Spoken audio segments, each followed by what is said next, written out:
Prontinho, pode iniciar. Tá certo, obrigado. Pessoal, boa noite. Tudo bem com vocês? Hoje a gente vai para a nossa segunda aula de geologia.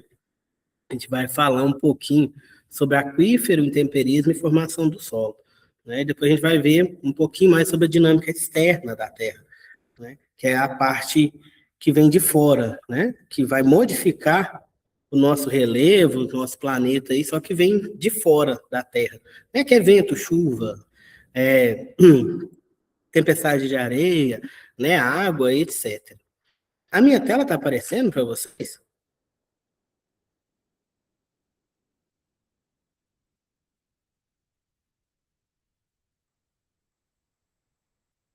Que para mim não apareceu aqui, gente. Só um momento.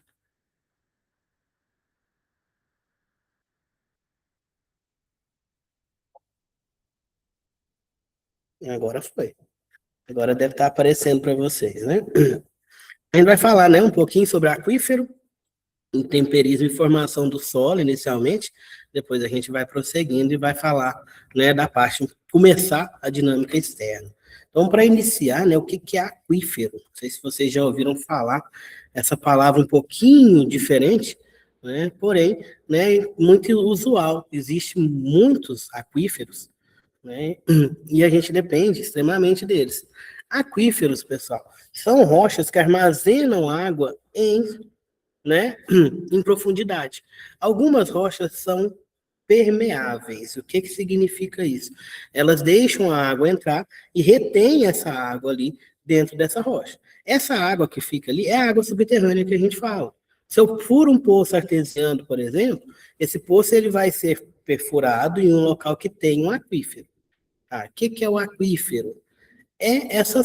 São essas rochas, né, esse conjunto de rochas aí que guardam a água dentro dela. A água da chuva, né, que vai infiltrando no solo ali e vai para essas rochas que são permeáveis, que guardam essa água subterrânea, que vão segurar essa água lá por vários anos, né, por um tempo, até que aconteça alguma coisa para retirar essa água dali. Se não acontecer nada, se eu não furar um poço ali, se eu não abrir um buraco ali para que essa água vaze, ela vai alimentar uma nascente lá na frente, né? A nascente é isso, pessoal. A nascente, pessoal, a gente vê a água minando da terra, né? Simplesmente é essa água que estava nessa rocha, que é permeável, ou seja, que guarda água.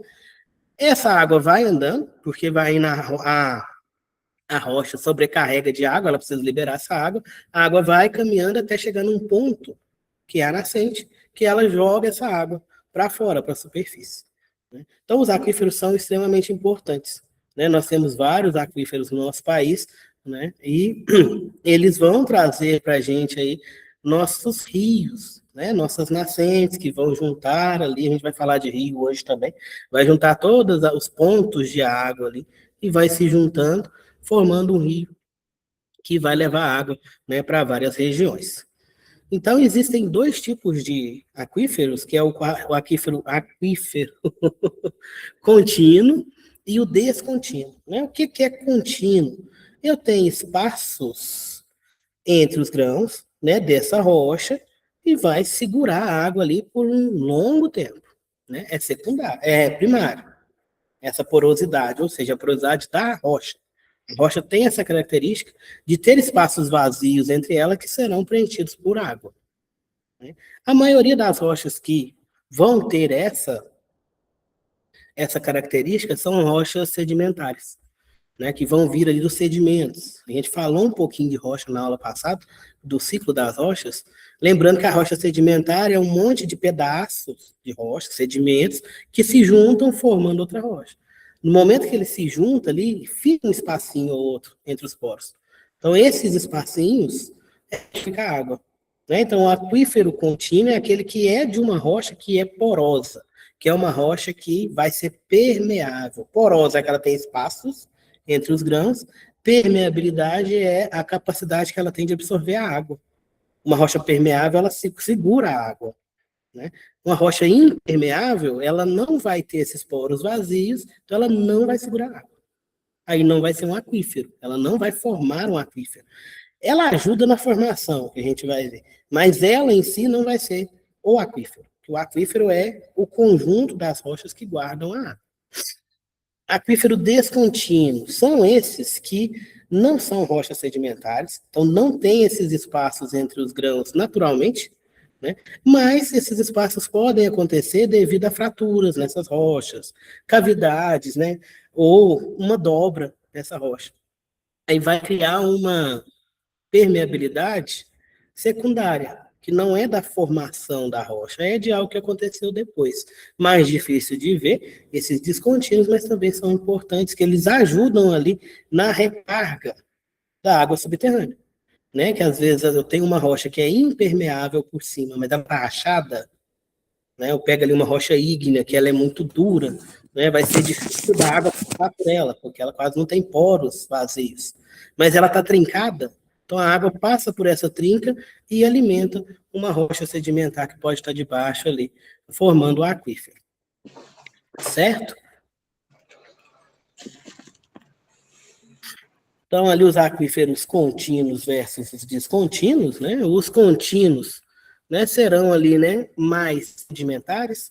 A água vai ocupar os poros entre grãos de areia, silt e argila. Uma parte importante aqui, né? O que é essa areia, silt e argila, gente? São nomenclaturas que a gente tem para granulometria de sedimento, traduzindo para o português, né? São tamanhos, espessuras, tá? De grão que forma a rocha. Então, a areia é um grão, né, que dá para ser visível a olho nu e tem uma certa permeabilidade. O silt, ele é mais fino que a areia. Então, ele vai ser menos poroso, porque ele vai ter menos espaços entre ele. E a argila é mais fino que a gente tem. Né? A argila quase não se dá para ver a olho nu, é um pontinho muito pequenininho, né? E forma rochas argilosas que muitas das vezes contêm a água, mas não tem permeabilidade, não tem como essa água andar dentro da rocha. Eu não sei se vocês já viram essas minas de argila, né? Tem muita gente que às vezes tem em casa mesmo, né? No fundo do quintal ali tem uma argila, né? Ela é molhada, mas a água não consegue sair dela. Fica ali, vira uma pasta. Por causa de várias características físico-químicas ali, aquilo vira uma pasta e a água não sai dela. Então, assim, a gente pensa que a argila vai ter muita água, mas ela não tem. Ela tem, mas ela não libera essa água. Ela prende a água com ela. Então, aqui fala desses poros entre grãos de areia, silt e argila. Não é areia de construção, né? É o tamanho, tá? Essa areia que a gente fala aqui pode ser uma areia igual a de construção, ou pode ser, né, uma areia de magnetita que eu fiz, uma areia de uma rocha ígnea, que foi se quebrando até ficar na espessura de areia. Se eu não me engano, mais para frente tem uma tabelinha mostrando essas espessuras. Os descontínuos, né, como a gente falou, são onde a água ocupa fraturas. Né? São rochas mais duras, que vão ter essas fraturas que serão, né, percorridas pela água ali, alimentando uma rocha que está embaixo, formando o aquífero. Aqui uma rocha sedimentar na imagem, né? Vocês podem ver que esses buracos aqui, ó, são os poros. Né? Existem rochas que têm poros grandes, tem rochas que têm poros pequenos, né? Quando eu tenho aqui uma granulometria mais fina, tem rocha que quase não tem poro. Você pega uma rocha ígnea, um basalto que é uma massa, né? Uma massa ali toda contínua, ele não vai ter poros. Se ele tiver rachaduras, a água consegue entrar. Mas se ele não tiver rachaduras, a água passa por ele. Muita cachoeira, né, é formada por esse tipo de rocha, basalto. Aquela rocha preta que escorrega pra caramba nos rios, nas cachoeiras aí, costuma ser basalto, principalmente na região aqui de Minas Gerais, próximo ao Triângulo Mineiro. As cachoeiras são, né, a maioria aí são formadas por ou gneiss ou basaltos. Aquífero freático. Gente, perdão que eu tô com o nariz ruim hoje. A gente tem o livre e o suspenso, né? Qual que é a diferença? O livre, o limite é a superfície freática, ou seja, onde a água está sob a pressão atmosférica. O poço perfurado atinge exatamente esse nível. É esse aquífero de baixo aqui na imagem. Aqui é como, né? É uma rocha, esse amarelinho, tá? Imagina que é uma rocha permeável, que a água entrou nele e ficou nesse nível. Não é só a água que tem aqui, tá, gente? Que às vezes o pessoal confunde as imagens, vê essa imagem aqui e pensa que fica um rio debaixo da terra. Não fica, tá? A água fica entre os poros da rocha. Então, isso daqui tudo é uma rocha. Só que foi simbolizado nessa figura o nível da água aqui, tudo de azul. Mas aqui não é só água, tá, gente? Aqui tem água entre os poros da rocha. Esse aquífero livre, né, a parte superior aqui, né, vai ajudar a permeabilidade desse aquífero, ou seja, quando chover, né, a água vai infiltrar e vai descer até acumular aqui embaixo, até um certo nível. Se eu for lá e furar um poço, né, ele vai encontrar essa água e, por pressão, a água vai subir. Certo? Então, se eu alcanço ali o meu poço, o meu nível de água, né, essa água vai entrar nesse poço, que é o poço que eu furei, e vai preencher esse poço. A água vai subindo ali até baixar o nível principal. Porque aqui essa água está sob pressão. Na hora que eu abro aqui um espaço, eu faço um furo, eu libero essa pressão, aí a água vai, né? E preenche todo esse poço. Aí depois a gente vai ver, se o poço estiver abaixo do nível do lençol freático, essa água que fica aqui, a gente chama de lençol freático, né? Se o poço estiver abaixo desse nível, ele jorra a água. Se ele não estiver abaixo, ele mantém a água até uma certa altura, que é a altura do nível de água, do nível freático. Certo? Deu para entender, pessoal? Eu lembro quando eu estudava, isso aí custou entrar na minha cabeça. Qualquer dúvida pode perguntar, tá? O aquífero suspenso é aquele onde eu tenho uma camada impermeável dentro da zona de aeração, acima do lençol principal, formando um tipo de uma piscininha ali, uma zona de saturação elevada. Ó. Aqui essa rocha marrom, na imagem, simboliza uma rocha impermeável, ou seja, que não deixa a água passar. Então a água vai passar até aqui, até chegar nessa rocha. A rocha vai segurar, não vai deixar a água embora. Então aqui eu tenho um aquífero suspenso, porque essa rocha suspendeu o aquífero. Ela não vai deixar ele passar dessa altura aqui para baixo.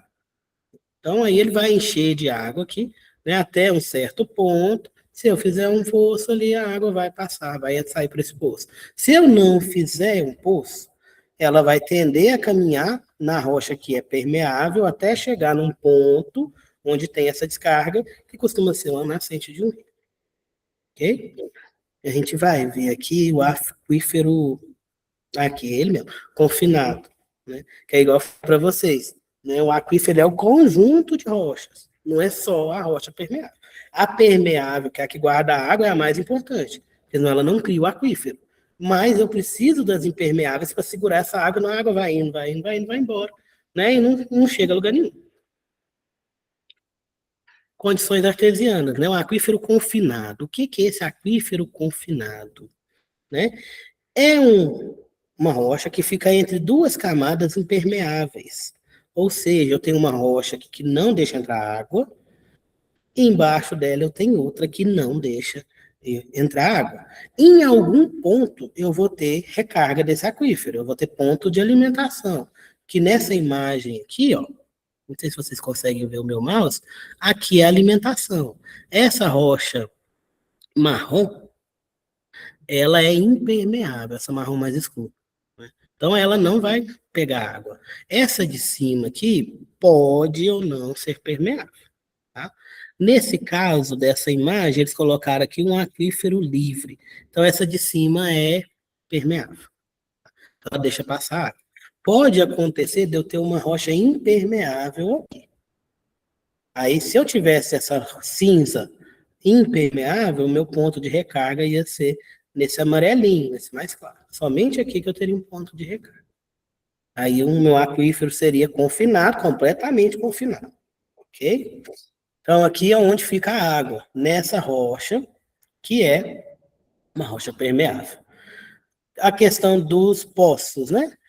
Ao perfurar um poço, se a água sobe, eu chamo de poço artesiano.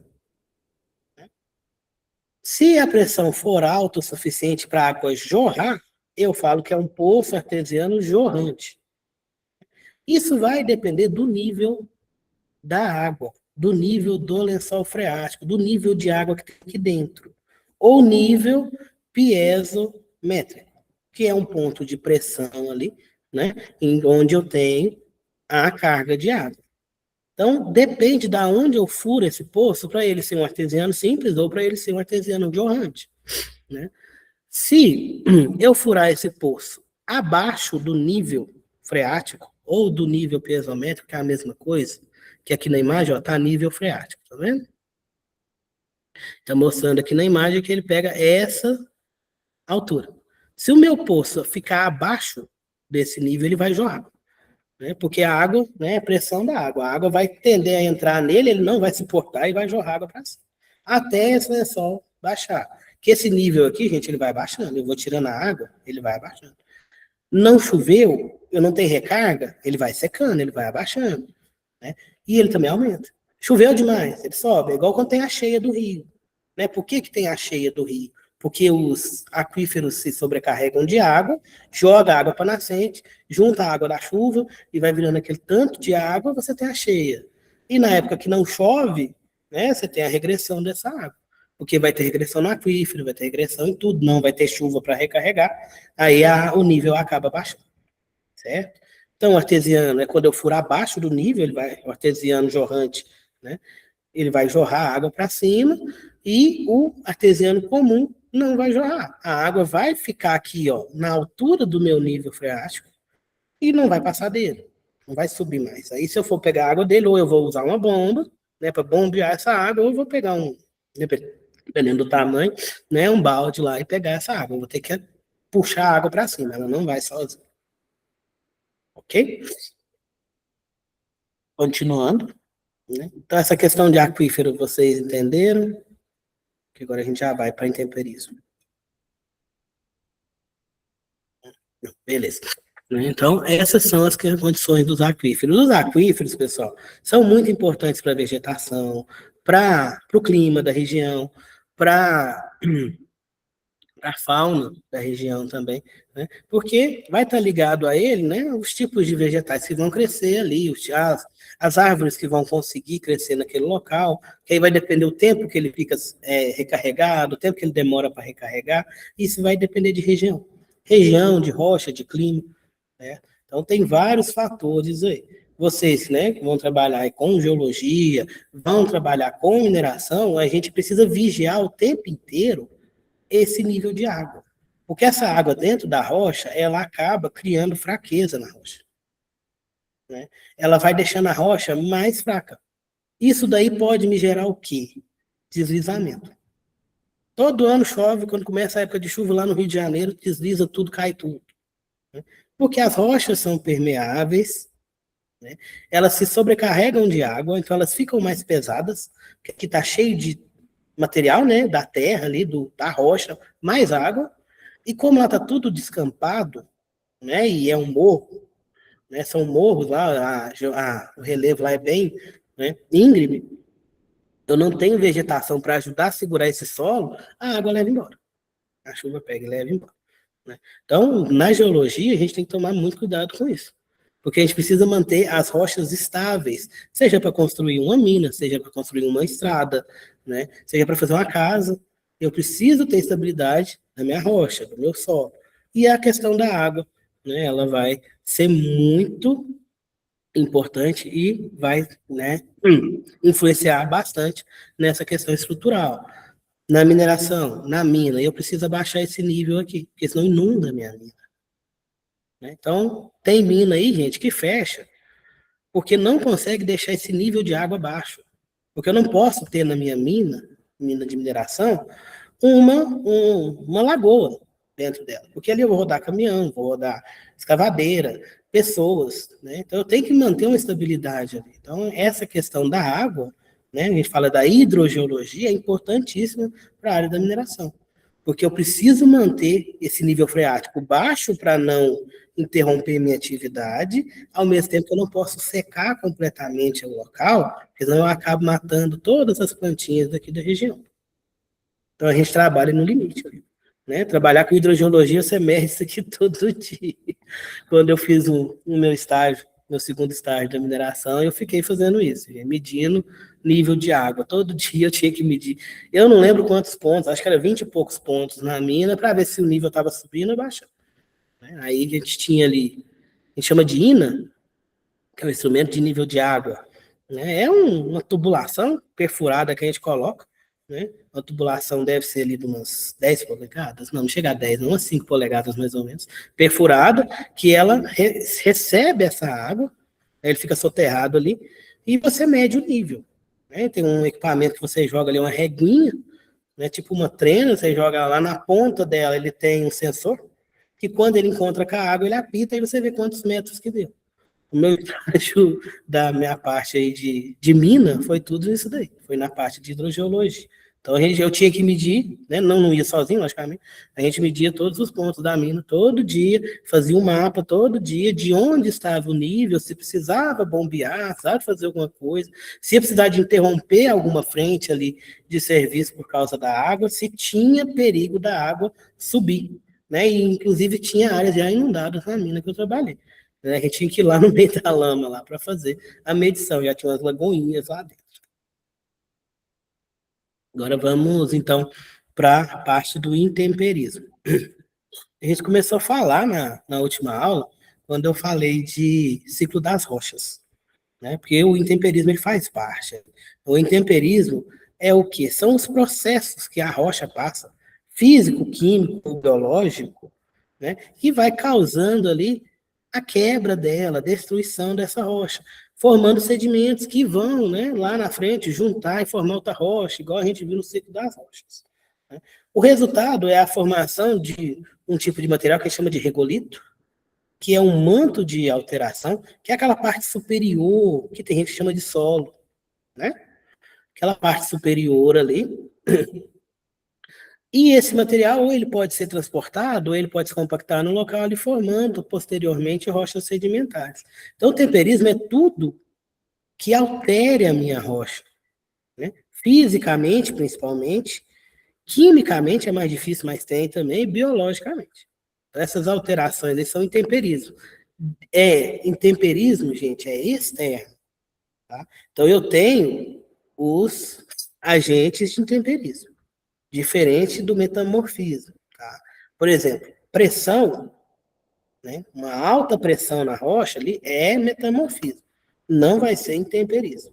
Chuva demais vai ser intemperismo, não vai ser metamorfismo. Ela vai alterar as condições da rocha, vai quebrar a rocha, né? Vai alterar quimicamente, né? Mas é em superfície. Tá? Quando a gente fala de metamorfismo, é mais, né, abaixo, certo? E vem de outras forças, né? É pressão e temperatura. E modifica completamente a rocha. O intemperismo ele só quebra, ele altera quimicamente pouco, tá? E estruturalmente também ele não altera tanto assim. Já o metamorfismo é mais rápido e ele altera completamente a rocha. Tá? Quimicamente, talvez, né? Nem sempre vai ter muito processo químico ali no metamorfismo, porém ele vai ser em longas dimensões, etc. Depois a gente vai falar mais das rochas também. Então, voltando aqui para o intemperismo, né? Fatores, né, que controlam o intemperismo, que faz o intemperismo agir mais ou menos nas nossas rochas. Primeiro, o clima. Questão de temperatura e chuva. Precipitação, gente, é chuva. Acostumem com essa palavra. Tá? Do que a gente falar precipitação, é chuva. Fator primordial que define o intemperismo predominante. Como assim? A gente vai ver, existe temperismo físico e químico. Local mais frio vai ter predominância do intemperismo físico. Local mais quente, com muita chuva, vai ter predominância do intemperismo químico. A gente vai ver mais para frente aqui. Variáveis locais, por exemplo, aí que já entra a parte biológica, né, a biosfera, animais e vegetação, topografia da região também vai influenciar nos processos. Né? O pessoal da geologia aí viu isso daí um pouquinho na parte de estratigrafia, né? A questão dos estratos ali da mobilidade dos sedimentos. A topografia, ela vai influenciar. Como assim? Né? Eu tenho um local mais alto, ali mais íngreme, então vai ser facilitado ali o intemperismo. Ele vai ser quebrar ali em cima essa rocha, ele vai ter, né, um caminho mais fácil para ela descer e ir embora em sedimento. A questão também biológica entra nisso daí. O tipo de animal que eu tenho naquele local, né, o tipo de planta que eu tenho naquele local, que pode favorecer ou atrapalhar o intemperismo. Tipo de rocha, composição, existem rochas que são mais resistentes ao intemperismo e existem rochas menos resistentes. Vai depender da composição. Composição mineralógica. Quais são os minerais que compõem essa rocha? Né, eu tenho minerais que, com chuva, coitados, eles se desagregam ali, né, quebra tudo. Mineral que tem ferro. Em local que tem chuva, coitado, ele enferruja tudo, ele acaba com tudo. É o solo vermelho que a gente vê. Esse solo é resultado do intemperismo químico por causa de chuva em locais que eu tinha uma rocha que tinha, né, ferro, uma certa quantidade de ferro. Né? E assim vai, o tipo de rocha. Eu já tenho rocha que quase não tem temperismo, que ela é muito forte, muito resistente. A gente vai ver um pouco. E o tempo? Quanto tempo tem que essa rocha está exposta? Né? O intemperismo, gente, ele é mais lento. Ele demora para acontecer. É o tal da água mole em pedra dura, tanto bate até que fura. Né? É realmente isso, é uma gotinha de água pingando todo dia naquele local até que essa rocha quebra. Então, isso é o intemperismo. Então, depende do tempo que essa rocha está exposta. Essa exposição pode ser natural, igual a gente viu, afloramento é natural, quando aflora a rocha, ou pode ser, né, resultado da ação do homem. Eu fui lá e descampei o local, perdão. Fiz um decampeamento, eu arranquei tudo de lá. Tirei o solo, tirei matéria orgânica, tirei vegetação, então eu fiz essa rocha ficar exposta. A partir desse momento, ela vai sofrer mais intemperismo do que quando ela não estava exposta. Aí volta lá na vegetação. Aí a gente lembra lá do Rio de Janeiro, por exemplo, tem muito deslizamento. Né? São questões porque eu não tenho ali a vegetação para ajudar a segurar esse material e ele acaba descendo. Então, quanto mais tempo ela ficar exposta, né, maior o grau de alteração, mais rápido ela vai ter esse intemperismo. Se ela não ficar tanto tempo exposta, ela vai demorar mais. Como eu falei para vocês, existem 3 tipos de intemperismo, né, principais ali, que é o físico, o químico e o biológico. Né? O que é o físico, né, primeiramente falando? Ele vai modificar somente fisicamente a minha rocha. E ele acontece em locais frios, né, regiões áridas, com pouca chuva, e glaciais, muito frias. Por que é intemperismo físico? Ele não vai alterar em nada quimicamente a minha rocha. Ele vai quebrar a rocha. Ou, né, igual a gente vai estar aqui na imagem, ou por juntas, né, aí congelou o gelo, ele tem essa característica física aí que quando a água congela, ela aumenta o volume, então ela acaba quebrando a rocha, ou, né, a própria questão ali de quebrar fisicamente mesmo, porque ela fica ali a rocha naquele ambiente frio, aquece de dia e esfria de noite, aquece de dia e esfria de noite. Aí ela começa a trincar e ela acaba quebrando. Né? Ali eu quase não tenho chuva. Tá? Em alguns locais eu vou ter mais pouca chuva. Como está somada ao frio, acaba criando gelo ali e vai quebrando essa rocha. Isso é tudo físico. Tá? Então, isso é o intemperismo físico. Ok? Principais mecanismos da variação de temperatura, como eu falei para vocês, a gente tem essa questão das rochas, de dia, durante o dia elas recebem muito calor, né, muito sol, elas expandem, à noite está mais frio, elas vão contrair. Essa movimentação expande e volta, acaba quebrando essas rochas, fraturando essas rochas, quimicamente, fisicamente falando. E alívio de pressão, né? Fraturamento por expansão da rocha ao ser exposta. Às vezes uma rocha estava apoiando a outra ali, eu fui lá e tirei ela para construir uma estrada, o restante vem tudo abaixo. Né? Isso daí tudo vai ser intemperismo físico, porque eu não tive alteração química na minha rocha, não mudou o mineral mesmo, ele só quebrou. Tá? Então o físico é só quebra. né? Ele não vai ter nenhuma alteração química. Aqui um exemplo, né, de alívio de pressão que causa o intemperismo, né, no caso de batólitos. Acho que a gente não viu ainda o que é um batólito, né, gente? Vamos falar do batólito. O que é o batólito, primeiramente? Né? O batólito ele é um corpo ígneo, ou seja, né, uma rocha ígnea, que intrudiu outra rocha. Só que ele não chegou na superfície. Tá? E ele não tem um formato muito comum, ele costuma ser um pouco arredondado, tá? E espesso, né? Mas ele entra ali, na hora que ele entra, ele vai espremer a rocha de cima e vai acabar queimando a rocha de cima também. Porque ele vem quente, né? Porque ele é formado do magma. Aí aquele magma mais ácido que a gente viu, né? Que vai ter menos viscosidade, que vai solidificar e vai ficar ali, vai formar ali aquela rocha. Então o batólito é uma rocha que entrou ali. Quando ela entra, gente, ela vai jogar muita pressão na rocha de cima. Essa pressão vai fazer ela quebrar. Isso é temperismo físico. Porém, ela também tem uma questão que ela está quente. Então, ela vai aumentar a temperatura ao redor desse batólito aqui. Essa temperatura aumenta tanto que essa rocha de cima cozinha e muda a sua estrutura. E pode mudar até quimicamente falando. Então, ali, eu vou ter um metamorfismo de contato aqui, por causa desse contato de calor. Então, essa parte aqui da região de contato entre o batólito e a rocha de cima, eu vou ter metamorfismo aqui, a questão da temperatura, e eu vou favorecer o intemperismo na superfície, porque eu vou gerar trincas, eu vou quebrar a rocha devido à pressão dessa intrusão de batólito, né? Dessa rocha que subiu ali e foi empurrando as outras de cima. Certo?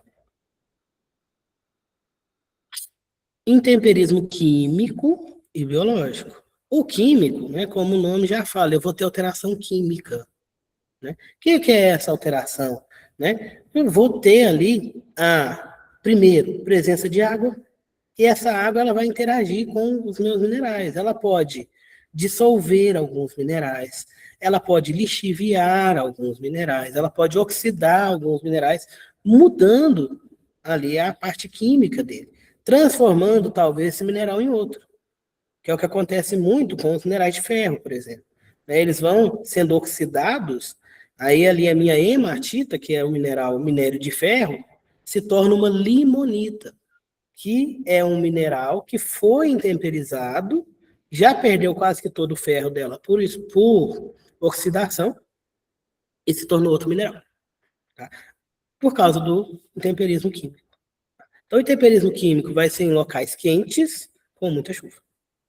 Né? E vai ser gerado da mistura ali, né, das reações do mineral, constituinte da rocha, mais a água. Né? Que ali, ó, solução de alteração. Que a solução vai ser sempre água com alguma coisa. Tá? Exemplo aí que a gente vê muito, a questão dos evaporitos, que a gente falou um pouquinho na outra aula. Né? Era uma água, uma solução, né, com carbonatos, por exemplo, a água evaporou, foi embora, ficou só os carbonatos. Ali eu tive uma questão de intemperismo. Né? Modificação externa devido a agentes externos, que é a chuva, nesse caso. Né? Que a gente vai falar também dos agentes externos daqui a pouquinho. Né? Vai falar da água, da chuva, dos ventos, etc. E o biológico é aquele, né, que os seres vivos vão modificar as rochas. É mais difícil de ver, tá, gente? É menos comum, né? Mas acontece devido ali a raízes e escavações de animais, né? Depois eu vou ver se eu acho essa reportagem para mandar para vocês. Teve um local nos Estados Unidos que eles tiveram a infestação de um bichinho que eles chamam de cão da pradaria, parece uma topeirinha. Eles furaram tanto buraco numa cidade lá que a cidade começou a ceder o solo, porque esse bichinho ele ia furando ali, fazendo as toquinhas dele. Eles tiveram que fazer uma ação para tirar os bichinhos de lá, porque a cidade estava vindo abaixo por causa da toca desses bichinhos. Então isso aí é intemperismo biológico. É um animal que está modificando ali as rochas. Né? Outros tipos aqui, a gente tem a questão dos corais. Né? O coral, ele tem uma parte ali que é carbonática, ele é quase um mineral, né? Mas eles modificam o relevo oceânico, né? Com a carapaça deles, etc. Então, isso daí é temperismo biológico. É mais difícil de ver, porém, né? A gente vai ter ele aí. Aí pode ser químico-biológico, né? Por exemplo, substâncias químicas, restos desses animais. A gente tem uma rocha chamada guano. Depois vocês pesquisam aí do que ela é formada. Né? Depois eu vou dar um jeito de mandar para o tutor aí. Né? É químico-biológico essa rocha aí. Resistência dos minerais, existem minerais que são mais resistentes ao intemperismo, perdão, chamados ali de resistatos, né? E os que sofrem muito com o intemperismo, né, formam ali os minerais secundários, né, depois mais estáveis. Então é um mineral que vai sofrendo, sofrendo, sofrendo até se tornar em outro. Esse outro é mais forte e já não vai ter tanta alteração. A série de Bowen e a resistência ao intemperismo, né? O que é essa série, gente? Fala ali da questão da estabilidade do mineral aos agentes intempéricos, aos agentes do intemperismo, que é chuva, temperatura, igual a gente viu lá, clima, fauna da região, questão de temperatura, né? E de tempo de exposição. Aqui eu tenho, né, o mineral mais estável e o menos estável. Velocidade do intemperismo. Quanto mais estável for o meu mineral, menor vai ser essa velocidade. Ou seja, mais tempo vai demorar para esse mineral intemperizar, para ele modificar. Né? A gente tem aqui os óxidos de ferro, sofrem muito com o intemperismo químico, o físico, eles já não sofrem tanto. O quartzo é super estável. Então, ele é difícil de intemperizar. Argilominerais, moscovitas, a última que é a nossa alita. Para quem não lembra aí quem que é a alita é o nosso sal de cozinha. O sal de cozinha não aguenta nada, gente. Caiu água que seja, ele dissolve. Então ele é o menos estável que temos na série dos minerais. Então o temperismo dele tem uma velocidade muito maior, muito mais rápida. Porque ele vai dissolver a água vai dissolver ele no momento que ela entra em contato. Aqui a gente tem a série de Bowen, né, que a gente sabe ali, pelo tempo de cristalização, qual o tipo de mineral que eu vou ter. Eu acho que eu cheguei a falar um pouco sobre, né? Que igual vocês que estão fazendo técnico, eu que sou da mineração, a gente não fica muito nessa parte aqui de nomenclatura de mineral. Agora, quem vai fazer especialização, né, em mineralogia, etc., e já vai trabalhar mais com essa questão. Né? Eu tenho essa série aqui de acordo com a quantidade de certos elementos químicos que eu tenho nos minerais. Como a gente viu e está vendo na mineralogia, a gente está vendo por grupos. Né? Eu tenho minerais silicatados, eu tenho os óxidos. Então a gente vê por grupos. Dentro desse grupo, eu tenho vários minerais ali com a fórmula química um pouco diferente, porém dentro de um mesmo contexto. Então eu tenho séries de minerais que às vezes eu chamo de ortoclase, não está aqui ortoclase. Ortoclase está no plagioclase. Plagioclase tipo de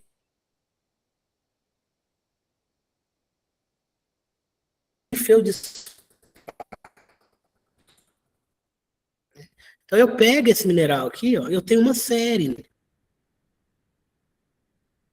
Faz sobre isso na aula de mineralogia também. A questão da albita aqui, ela é um mineral muito clarinho, que é composta principalmente por sódio. O sódio dá essa cor mais clara aos minerais. Por isso que ela chama albita, que ela é quase que um mineral albino, considerando os outros minerais. Se eu tenho mais potássio, por exemplo, ele já vai chegando próximo aqui da anortita, que é outro tipo de mineral que vai ser mais rosadinho, porque o potássio ele deixa mais rosado. E assim vai. Então, essa série aqui de Bowen, né, serve para a gente classificar o mineral. E dependendo da classificação, ele entra dentro dessa série de estabilidade. Né? Por exemplo, aqui ó, tem ortoclase aqui.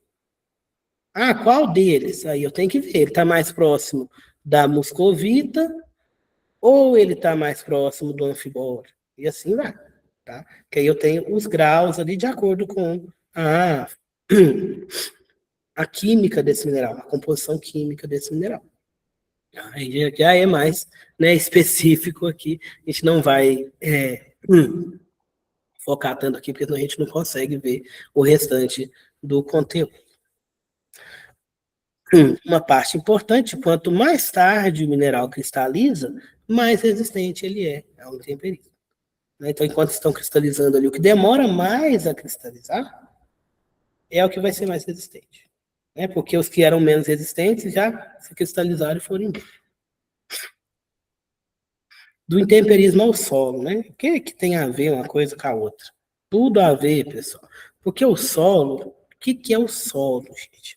O solo, ele é essa rocha que eu tenho ali, que foi intemperizada, né? E ficou alguns fragmentos dele ali misturado com matéria orgânica, né? E outras coisas que tem na região. Então, isso é o solo. O solo é onde vai ter a minha matéria orgânica para plantação. É aonde vai ficar a maioria das raízes das minhas vegetações ali, né? Então, esse solo é o que vai fornecer imediatamente nutriente para a plantinha que está ali. Então, o solo ele tem essa importância. E ele é formado da rocha que está embaixo, pelo intemperismo. O metamorfismo transforma uma rocha em outra. O intemperismo, ele quebra essa rocha, ele modifica essa rocha, ele decompõe essa rocha em solo ou sedimento. Qual que é a diferença? O solo ele fica, ele não vai embora, o sedimento ele vai elevado. Tem locais que eu vou ter um solo mais espesso, né, maior ali, ou seja, eu não tive tanto arraste de sedimentos, eu não tive tanta perda de sedimentos ali pela questão de mobilidade, pela questão do intemperismo. Então ele fica um solo mais espesso, teoricamente, né, um solo mais fértil, depende do lugar, mas teoricamente costuma ser mais fértil. Já aquele local que eu tenho um solo fino, né, que a gente chama de regolito, mais fininho, que é pouca coisa, é porque é aquele manto de alteração, onde a rocha alterou, mas eu tenho muita mobilidade, o sedimento vai muito embora, não dá tempo de formar um solo muito espesso. Vai sendo levado embora ali e vai ficando somente aquela superfíciezinha de alteração da minha rocha. Então, o solo é formado por partículas minerais, primárias e secundárias, de acordo com o intemperismo que a gente viu lá, matéria orgânica, que são os resíduos vegetais e de animais, raiz, né? Como é que fala? Excremento de animal, fica tudo ali. Matéria orgânica, bichinho morto, folha morta, né? Isso daí é matéria orgânica que volta como nutriente para o meu solo, que vai alimentar outra planta e assim vai, né? A vida é um ciclo. Água e ar, que vão ocupar os poros desse solo. Eu tenho solos mais porosos e eu tenho solos menos porosos. Né? O solo argiloso é pouco poroso, ou seja, ele não consegue reter muita água e ele é ruim para plantar. Algumas coisas são boas, mas a maioria é ruim para plantar, porque tem pouca porosidade. E fica difícil para a raiz da plantinha ali furar essa argila e ficar. Já solo arenoso tem uma alta permeabilidade, só que ele vai embora também. Que a areia é muito fácil da água passar nela e ir embora. E ele não oferece a resistência necessária para segurar a raiz da planta, para segurar uma árvore ali. Então, né, qual que é os melhores tipos de solo? Que tem essa granulometria média, que não é nem fino demais, nem grosseiro demais, para não perder a água, né, e conseguir segurar as raízes da minha plantinha. Dependendo da planta, o solo tem que ser maior. Aí entra a questão de clima. Clima tem tudo a ver com vegetação, porque modifica o solo, esse solo vai dar ou não condições de plantas maiores nascerem. Local muito frio, que eu tenho só intemperismo físico, eu tenho pouco solo, eu vou ter vegetação mais rasteira, né, mais baixinha, porque ela não vai ter um local para segurar as raízes dela. Qualquer coisinha vai cair essa planta. Agora, locais com solo mais espesso são locais onde eu tive mais intemperismo químico, né, onde choveu mais, e onde eu vou ter árvores maiores. Né? A floresta amazônica é um clima ali temperado, né, temperado tropical, chove pra caramba, né? Então eu tenho muito intemperismo físico, químico ali, perdão. Eu tenho um solo espesso, então eu vou ter árvores gigantescas. Aí tem a ver com o clima, tem a ver com tudo. Tudo vai se modificando, se influenciando ali, né? E se auto-explicando, né? Por que que aqui eu tenho árvore grande e em tal lugar eu só tenho vegetação rasteira, né? Por causa do solo. Por que que o solo é assim? Por causa do clima, né? E assim vai. Por que que o clima é assim? Região, geografia. Aí você vai vendo que vai tudo ali se interligando e a gente começa a entender um pouquinho de cada coisa. Aí você começa a pensar, gente, geologia, eu achava que eu ia estudar só rocha. Mas não, você começa a ver tudo que aconteceu e que está acontecendo com o nosso planeta e que vai acontecer, né, com o passar dos anos. Continuando, aqui era para colocar outra imagem, gente, perdão. Né, os horizontes do solo. Eu vou só pegar a imagem da apostila aqui para mostrar para vocês. Só um momentinho. Tá dando para entender?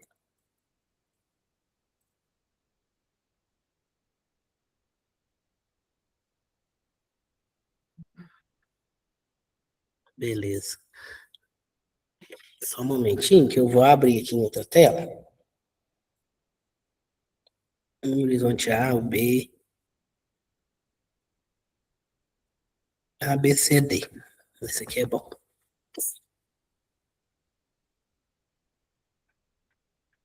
Vou trocar a tela aqui para a gente conversar sobre os horizontes do Sol.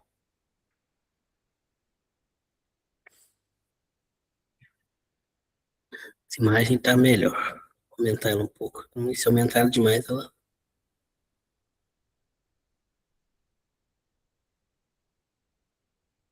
dá para ver. Vamos lá. Então, o solo, pessoal, ele tem várias camadas, dependendo do tipo de solo que ele é. Ele pode ter todas essas camadas que a gente vai ver, que a gente vai falar, ou não. Tá? Depende da espessura do solo, de como ele foi formado.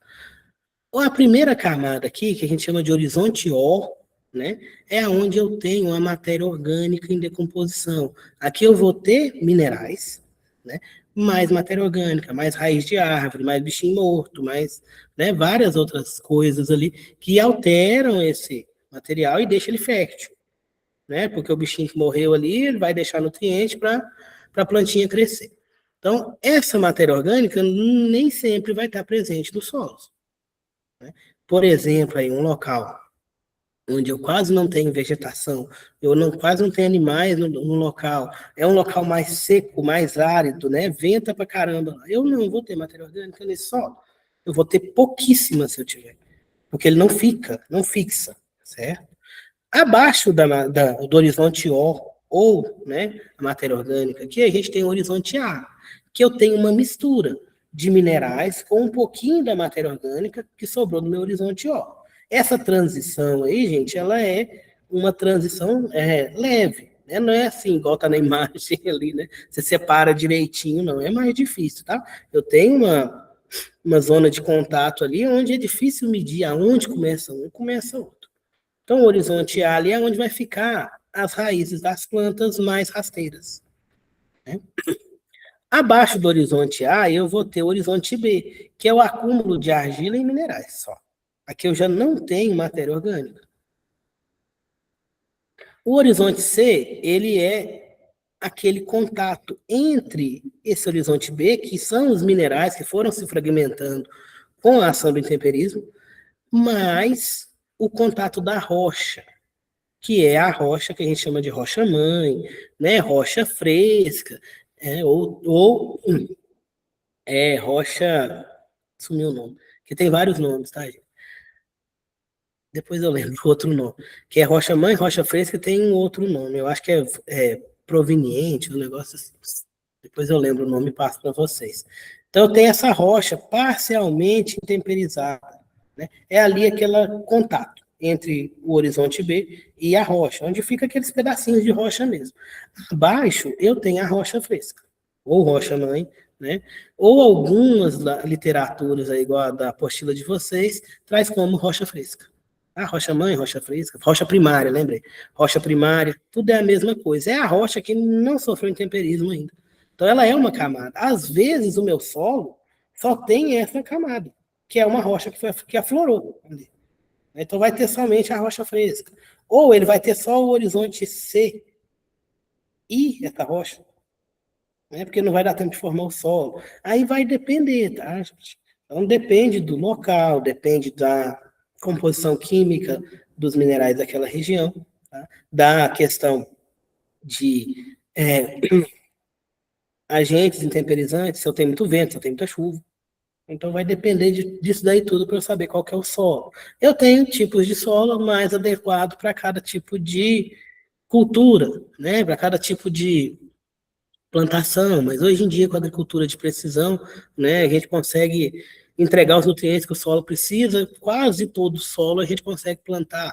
Então a gente vai modificando aí, né, vai aprendendo. Antigamente, né, era mais difícil. Eu tinha locais que só dava para plantar uma coisa. Agora não, agora eles fazem rotação, né, e vai tudo ali para a parte do agro que está cada dia mais tecnológico. Mas essa questão aí das camadas do solo são, né, as camadas ali da formação desse solo. As outras, isso da geologia. Agora, as outras alterações que o homem faz, aí já não é mais. Aí já é agricultura. Né? Ah, eu vou colocar um fertilizante ali, já é agricultura, já não é mais geologia. Eu estou modificando o meu solo. Né? Então, é um solo modificado, é um solo alterado, quimicamente, fisicamente, né? Para que eu deixe ele pronto para plantar, pronto para construir, né? Ou etc. Voltar para a apresentação, pessoal.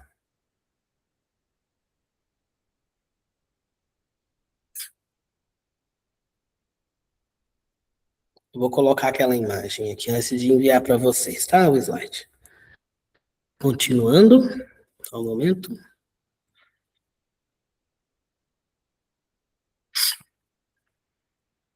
Tipos de solo. Solo residual, que são os principais, tá, gente? Formado no próprio local sobre a rocha alterada. É aquele que eu falei para vocês. Vai ter só um pouquinho do horizonte C ali e a rocha.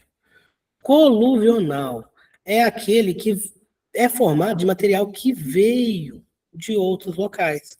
Né? Eu tenho ali uma encosta, né? Eu tenho um morro aqui, né? Aí o material começa a descer, e embaixo desse morro eu vou ter um solo mais espesso. A gente chama de coluvional. Chama de colúvio esse material que vai descendo e vai se acumulando lá embaixo. Né? Então é um solo, né, muito comum em encostas. Né? Eu tenho locais com grande diferença de relevo, ali na encosta eu vou ter esse coluvional. Transportado é aquele que foi transportado, os sedimentos, por locais mais distantes. Que esse transporte pode ser pela água, né, fluvial, pode ser eólica, que é o vento, pode ser marinha, o mar mesmo, né? E a gente tem a glacial, que é o gelo. O gelo também transporta, tá, gente? Por causa daquela questão. O gelo, ele aumenta o volume, a água congela, aumenta o volume, ela arrasta o material. Aí ela contrai e volta. E assim ela vai formando ali um solo específico dos locais onde eu tenho esse clima, né, glacial, esse clima gelado onde tem gelo. E o solo orgânico, que é aquele melhor que tem para plantar, porque ele é rico em matéria orgânica, ele é espesso, né? Pode formar em áreas mal drenadas, como pântanos, mas pode ter em outros locais também, podendo evoluir com o tempo, gente, se ele tiver muita matéria orgânica, ele pode se tornar uma rocha, que a gente chama de turfa ou carvão mineral, que depois a gente vai ver que tem uma escala. Antes de ser carvão mineral, ele passa por alguns outros nomes, dependendo da compactação que esse material sofreu antes de se formar uma rocha. Então, nem tudo é carvão. O carvão é a última. Né? Ele é lá depois do antracito, que é o mais compactado de todos, o nosso carvão mineral. Como eu falei para vocês, o clima é determinante no tipo de solo que eu vou ter no local e também a questão dos agentes de intemperismo, né, que vão facilitar ou atrapalhar a formação desse solo. Aqui, pessoal, alguns solos, né, que nós temos no Brasil. Em climas tropicais, a gente tem uma questão muito forte, que é a hidrólise. dos minerais lateríticos, que são, né, minerais ricos em alumínio e ferro, né, que vão sendo intemperizados ali e formam solos bons para plantar e muito importantes, porque eles formam depósitos minerais muito importantes. Né? Quais são esses elementos, né, dos solos lateríticos? Alumínio, ferro, manganês, níquel, o fósforo e o nióbio, tá aqui, tá, gente? Os quais são os elementos. Por exemplo, aí, olha quem trouxe pra gente, ó, a questão de Carajás, né, que eu tenho minério de ferro, quadrilátero ferrífero em Minas Gerais, minério de ferro e Araxá. A região de Araxá, Araxá, Tapira, Patrocínio. O que que eu tenho lá? Fósforo e o nióbio, né, que a gente tem nessa região. Né, aqui está mostrando aqui, né, as bacias que a gente tem, né, o que são essas bacias? Bacias bacias hidrográficas, né, que são formadas pelos rios. Aqui a gente tem as principais, ó, Amazonas, Paranaíba e Paraná, né, cada um aqui simbolizado pela letra, ó, A, B e C. E aqui, né, os nossos escudos, né, que são formações rochosas, a gente chama de escudo, tá, gente? E aqui mostrando as mineralizações que a gente tem nesses locais onde eu tenho esse solo laterítico. Essa bolinha branquinha, sem nada, né, é alumínio. Onde eu vou ter? Trombetas, Jari, Paragominas e lá em Poços de Caldas, aqui em Minas. Ferro, Carajás, né, aqui no Pará. Urucum, e no quadrilátero ferrífero, aqui em Minas. Manganês, né? Depois vocês dão uma olhadinha aqui. O nosso, sim, nosso não, né? Eu falo nosso porque é da minha região. Mas a região que eu estou, né? As principais mineralizações, fósforo e nióbio, estão aqui, ó. Catalão, Araxá, Tapira, e aqui faltou patrocínio. Esse gráfico é mais antiguinho, esse mapa é mais antiguinho. Então a gente tem patrocínio também, que é muito forte ali a questão do fósforo. Né? Então nós temos Araxá, Tapira, Catalão e patrocínio. E essa primeira parte, então, nós terminamos. Dúvida até aqui, pessoal? Não, tá tranquilo? Então eu vou pegar o outro slide aqui que fala agora da parte dos rios, dos lagos e formações, tá? Só trocar a tela.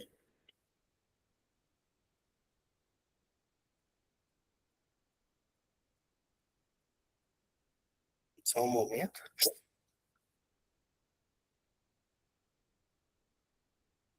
Só abrir o outro slide e a gente já passa para a segunda parte.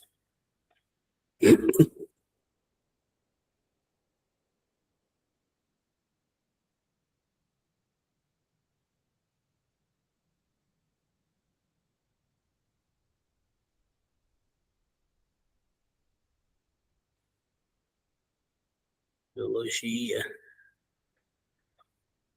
Só um minutinho, gente, que ele não acabou de abrir.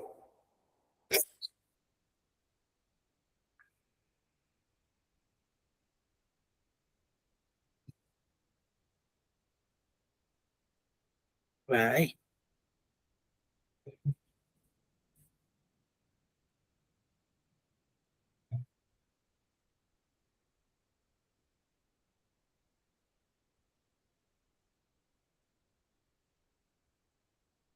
Jogar a tela inteira, gente. Ele não quer pegar?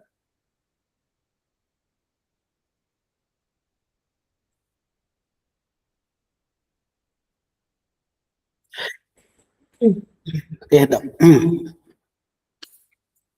Então, vamos lá, pessoal. Agora a gente vai ver um pouquinho sobre a ação geológica dos rios e dos ventos. Né? Depois a gente vê o restante. Né? O que é que eles fazem, né? Esses agentes intemperizantes, aí, como eles modificam a nossa parte geológica? Primeiro, né, o que são rios? O que é rio, gente? O rio, ele vai ser, vou só passar para cá, porque eu tive que colocar a tela cheia, Não estou conseguindo ver o slide. Prontinho.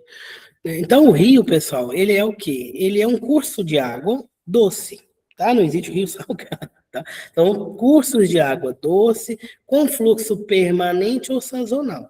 Permanente é que eu tenho água o ano todo, eu posso ter cheias, né? E questões, né? Momentos de seca ali, mas ele continua o ano todo. Esse é o rio permanente. E a gente tem o rio sazonal, que é aquele que seca completamente em algumas épocas do ano, depois eles recarregam e volta aquele volume de água a correr nele. Essas águas, né, esses rios, são formados a partir das nascentes, que a gente falou lá, que é a água da chuva que é presa no aquífero, o aquífero leva essa água até algum ponto onde ela libera essa água formando a nascente. Então o rio começa na nascente e vai morrer lá no mar. Ele vai percorrendo um trajeto. Durante esse trajeto, ele pode ter união de outros rios, ou pode ser só ele, tá? Que a gente chama de afluentes ali, né? Ou ele pode se dobrar em vários afluentes, né? Ou unir vários afluentes ali, até chegar no mar. Lá no mar ele morre, ele deságua, né? Onde o rio acaba. Todo o rio corre para o mar independente, né? Talvez é um córrego, né, pequenininho. Rio e córrego, gente, vai ser quantidade mesmo, tá? Rios costumam ser mais largos, com um volume bem maior de água. Córrego, né, vão ser menos volumosos, né, com um volume menorzinho de água. Os córregos vão juntar-se aos rios e formar as bacias hidrográficas, né, que é onde eu tenho a influência desse rio, desses afluentes, etc., igual a gente viu no mapa anterior. Né?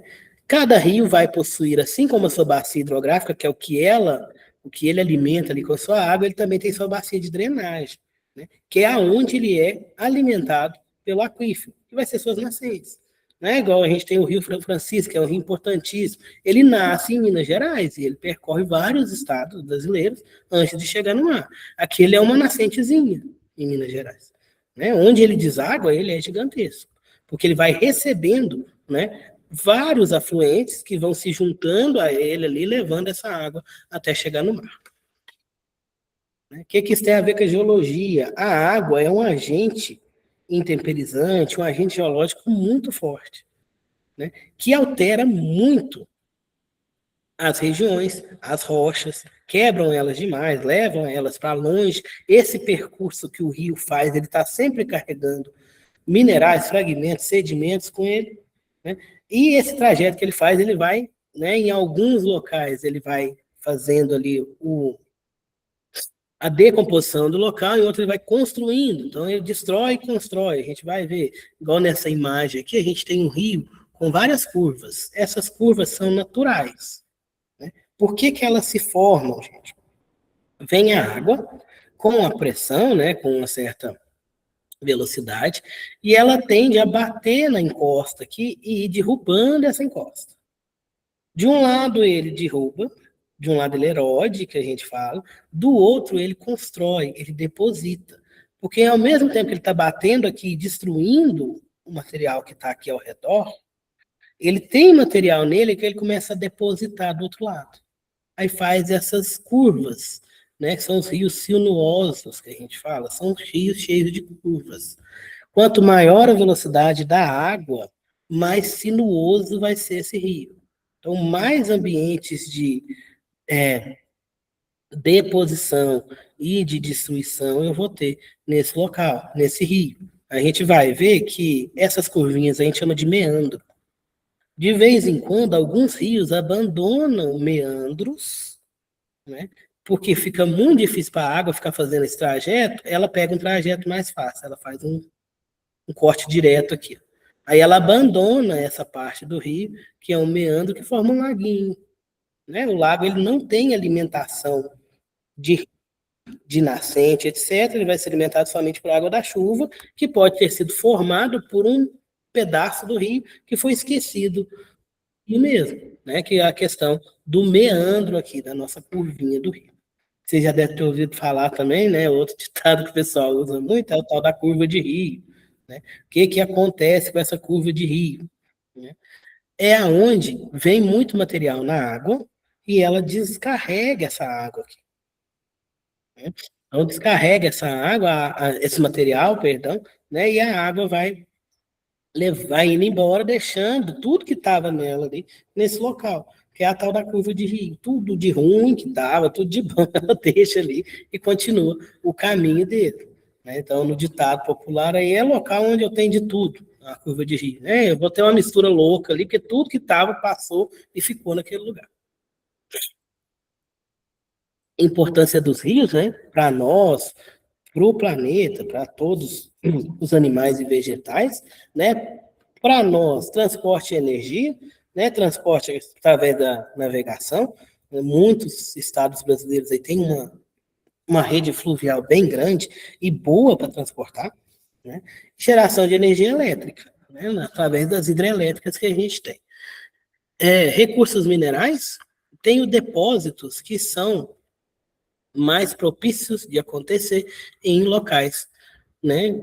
Delta de rio, que é onde o rio está morrendo, foz do rio também, aluvião de rio, né? Que é esses locais onde ele vai deixando, o rio vai deixando aquele material que estava suspenso nele.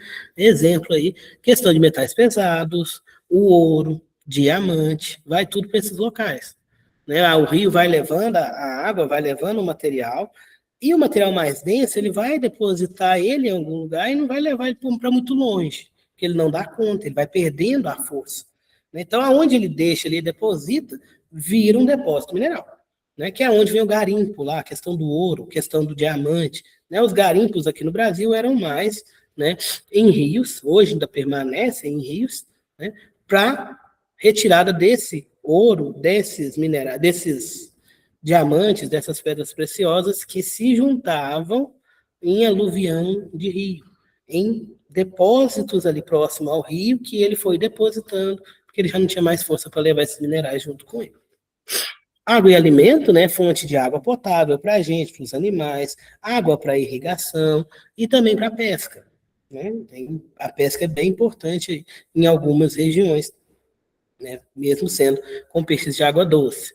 E os riscos geológicos, erosão, inundação, né? Com a cheia do rio, com, né, questão de enchente, né? Locais próximos a esses rios. Se eu não tiver uma disposição correta de água, se eu não tiver uma boa questão de saneamento, etc., eu vou ter problemas como inundações, como enchentes, né? Esses rios sobem a um certo nível ali que costumam fornecer riscos à população ribeirinha, né? Então, temos essas questões dos riscos geológicos. Quando o volume é demais, né, pode gerar acidentes, né, terríveis, ali, catástrofes, por causa do volume de água que tem nesse rio.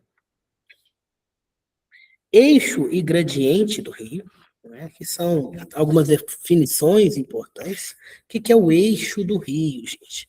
É o limite, é a linha, perdão, de maior velocidade, onde a água vai passar com uma velocidade maior.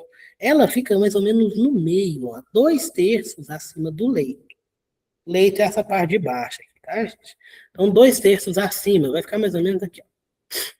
Esse eixo do rio, né, é onde eu tenho a maior velocidade da água, é onde eu vou ter mais deslocamento, certo? Então, dependendo da espessura do material, ele vai para esse eixo e vai sendo levado embora. Se ele for mais denso, maior, mais pesado, ele vai ficar mais abaixo do meio rio, né? E vai rolando mais lentamente, vai ficando mais arredondado. Sedimento de rio costuma ser redondo. Cascalho costuma ser arredondado. Por causa dessa movimentação que ele vai fazendo, ele vai se quebrando e vai ficando arredondadinho. Certo? Gradiente, variação de declividade do leito. Maior gradiente, maior velocidade, onde eu tenho as corredeiras, né? O que causa esse gradiente? Diferença litológica e falhamentos. Vai ser aqui, ó, né? Na lateral do rio, né? Aí eu vou ter rios que tem um gradiente maior, eu tenho rios que vai ter o gradiente menor, né? Que é essa declividade, tem a ver com essa declividade, né? E aí eu tenho a questão do eixo do rio, o eixo pode estar mais profundo ou mais acima, de acordo com o gradiente. Eu vou ter locais no rio também onde eu tenho velocidades diferentes, né? Devido à questão topográfica. né, onde eu tenho maior diferença de nível, de altitude, eu vou ter uma velocidade maior. Onde eu tenho uma altitude não tão diferente, a velocidade do rio vai cair. E o rio, percorre um grande trajeto, então, dentro desse trajeto, ele vai ter locais onde ele vai alcançar a velocidade maior, vai ter locais onde ele vai dar essa freada, né, vai dar uma reduzida, e é onde eu vou ter esses depósitos ali dos minerais que estavam presentes em água, sendo arrastados porque a velocidade estava maior, chegou no local que a velocidade reduziu, ele libera o que está nele e continua. A água vai levando de acordo com a força que ela tem. Quanto maior a velocidade, mais material ela consegue arrastar e levar junto. Chega em um certo ponto que a velocidade está mais baixa, o que, que a água faz? Ela libera esses minerais, né, esses sedimentos, porque ela não tem força para levar. Então ele começa a depositar. Aí é onde tem os depósitos. Né? Aí a questão lá, né, do aluvião. Onde eu tenho maiores depósitos de rio? Na foz do rio. O que, que é a foz do rio? Foz ou delta é aonde o rio encontra com o mar. Quando o rio chega ali, a gente fala que é a morte do rio, aonde ele morre, ele já está com uma velocidade baixa, com com sedimentos finos, porque ele não dá conta de carregar sedimento muito grosseiro, e no momento que a água do rio encontra com o mar, você tem um choque de velocidades ali, que faz com que a água do rio libere todos os sedimentos. Essa liberação aí forma depósitos. Né? Um pouco das areias que a gente tem nos mares, nas praias, vem dessas foz, desses rios. Porque os rios estão trazendo esses sedimentos. No momento que encontra com o mar, ele libera esse sedimento que ele não dá conta de carregar mais. E se é um sedimento fino, uma areia fininha, que vai depositando ali ao redor das encostas, né? do mar, ali, encostas oceânicas, e forma as praias. Então, as praias serão próximas a locais, né, que ou foram deltas muito grandes, ou ainda são, né, tem deltas próximos ali, tem esses locais de encontro da água do rio com a água do mar. Padrões de canais fluviais, né, canais de rio, a gente tem o retilíneo, que é aquele que corre mais bonitinho, tá vendo que aqui eu já tenho um acúmulozinho de material? Com o tempo, o que, que ele vai fazendo? Ele começa a erodir de um lado, depositar do outro, erodir de um lado, depositar do outro. Ele vai ficando mais curvilíneo, né? Ou, como a gente chama, meandrante, que ele vai tendo essas curvas maiores aqui, o rio vai ficando mais sinuoso e ele vai ter esses meandros, essas curvinhas a gente chama de meandro. Esse aqui é um meandro abandonado, tá? O rio não deu conta de segurar ele, não, e ele virou um laguinho. Tem o rio anastomazado, né, que são aqueles que têm vários canais que vão se juntando ali, né, e formando alguns bancos arenosos entre eles, né, e são pequenos canais, e depois se juntam num rio maior. E a gente tem um entrelaçado, né, que é aquele que vai, né, fazendo essa erosão, fazendo pequenas prainhas dentro dele, né, por causa da quantidade de material que ele vem arrastando. Aí ele começa a depositar esses materiais em alguns locais, né, e forma essa espécie dessas prainhas, né, entrelaçando o rio é o mesmo, só que ele vai separando ali seus braços e voltando, né, devido ao material que ele depositou.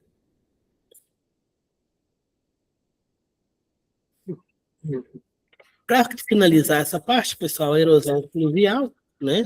No curso superior do rio, né, onde eu tenho uma maior velocidade, o meu rio vai passar entre rochas ali e ele vai destruindo essas rochas. Então, ele vai formando ali uma superfície em forma de V, né? Ou em forma de U, dependendo da velocidade, certo? Isso daí é um vale. Com o tempo, aquilo vai afundando, afundando, afundando, porque a água vai passando, passando, passando, vai criando altitude ali e forma os vales. Né? O Grand Canyon, por exemplo. O Canyon é um grande vale, um vale muito grande, de rios enormes que percorreram a região há milhares de anos atrás. Não tem os rios hoje, mas tem aquela superfície. Tem essa espécie geológica ali, né, de vale, que é um grande vale. O Grand Canyon é um grande vale de rios, né, que percorreram ali há milhares de anos. Aí eu tenho rios em U, forma de U, rios em forma de V. Né, e esses vales tendem sempre a subir, né? Aumentar a altitude, porque a água vai sempre erodindo e vai sempre aumentando a profundidade do rio, a profundidade desse vale. Certo? Pessoal, a gente vai parar por aqui hoje. Na aula que vem, eu termino essa parte aqui, que agora é só resumir mesmo ali as fases do rio, e depois a gente entra na questão dos ventos, tá? Que é a única parte que faltou do material separado para a aula de hoje. Aí na aula que vem a gente fala dos ventos e continua a matéria, certinho?